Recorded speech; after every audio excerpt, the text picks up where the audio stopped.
Vorrei dedicare qualche minuto del tempo che ho a disposizione ai sardi emigrati in Emilia che dopo il terremoto vivono in condizioni di gravissimo disagio.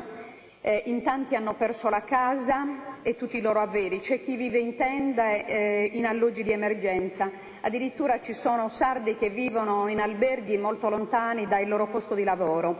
Allora, gli aiuti promessi dalle istituzioni locali non arrivano oppure sono irrilevanti, per cui in una situazione in cui decine e decine di famiglie sarde necessitano di tutto per la sopravvivenza, lamentano il silenzio e l'indifferenza della regione sarda. Molte case sono crollate, altre vengono demolite, altre ancora sono inagibili e necessitano di interventi strutturali, per cui dopo l'intervento della Protezione Civile la situazione di emergenza continua e rischia di cadere nel dimenticatoio, quindi condannando le famiglie sarde al disagio e a nuove povertà.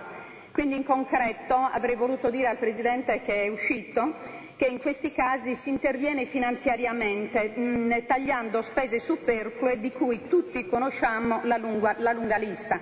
Per cui, sperando che questo appello non cada nell'oblio, passo al tema che oggi abbiamo al centro del dibattito.